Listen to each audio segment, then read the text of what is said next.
तो मेरा जैसे अब लाइफ है बैकअप प्लान होना चाहिए। तो मेरा प्लान ये क्या था, मेरा गवर्नमेंट जॉब था और प्लान भी था मेरा ये प्राइवेट सेक्टर प्लान भी। अब मैंने ये सोचा कि आई विल, जब तक मेरी एज लिमिट है 30 साल तो मैं उसका ट्राई करूँगा। अगर 30 साल तक भगवान ने नहीं चाहा कि अब मैं, अगर भगवान को चाहता है कि मैं प्राइवेट सेक्टर रहूँ, तो फिर मेरा 30 साल का मेरा प्लान भी है प्राइवेट सेक्टर, उसको प्राइवेट सेक्टर में प्लान ए बना दूंगा। बट जो 30 साल तक जो भी गवर्नमेंट एग्जाम निकलेगा उनको मैं देता रहूँगा, बेशक कोई से जर्नल हो, IT स्ट्रीम कैसा भी हो। ओके, सो एट लास्ट आप कुछ एस्पिरेंट को बताना चाहोगे अपने एंड से, आपका क्या एक्सपीरियंस रहा अपनी जर्नी के लिए? एस्पिरेंट किस बातों का ध्यान रख सकते हैं? लाइक जो मिथ्स है कि स्पेशलिस्ट पोस्ट में कम आती है या फिर बहुत टेक्निकल आता है, तो उससे related if you want to share something to aspirant. तो मैं यही बताना चाहूँगा कि अब ये NABARD एक एग्ज़ाम ही है, तो इसको आप एक एग्ज़ाम की तरह लीजिए। ये कोई वो लाइफ नहीं है। सबसे बड़ा एग्ज़ाम हमारा लाइफ का होता है। Life is biggest exam is life, उसमें हमें पास होना है।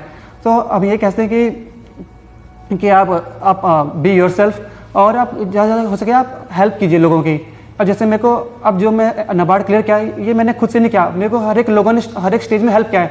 तो मेरा एक सिंपल सा थ्योरी है, अगर आप सपोज आप 10 लोगों को हेल्प कर रहे हो इनडायरेक्टली और इनडायरेक्टली, बट अगर जिस दिन आपको हेल्प की जरूरत पड़ेगी, अगर उसमें से भगवान ने 10 में से किसी एक को आपकी हेल्प के लिए भेज दिया, तो आपके लिए वो बहुत हेल्प करेगा और आपको वो कुछ भी क्लियर करने में हेल्प कर सकता है। और आपको जो भी एग्जाम आ रहा है आप उसको क्लियर करो। आप ये ना सोचो कि मेरा होगा नहीं होगा, आप उसको दो तो सही, क्या पता आप भगवान क्या चाहता है आपके लिए। और मैं ये कहना चाहूँगा कि अब जैसे मैं वेब सीरीज नहीं देखता, बट मैंने जो देखा था लास्ट टाइम मनी हाइस्ट, उससे मुझे काफ़ी ज़्यादा लाइफ लेसन सीखने को मिले।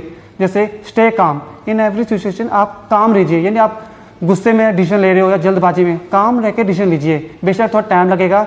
उसके बाद आप नो योर रिसोर्सेज, कि आपके रिसोर्सेज क्या हैं।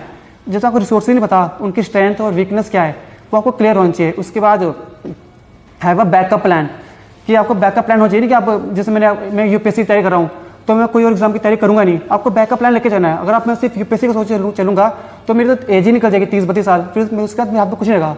इसलिए आपको बैकअप प्लान लेके चलिए। UPSC की तैयारी कर रहे हो आप, साथ में कोई एक्स्ट्रा एग्जाम देखिए जो आपको एक साइड इनकम या फिर आपको जो जॉब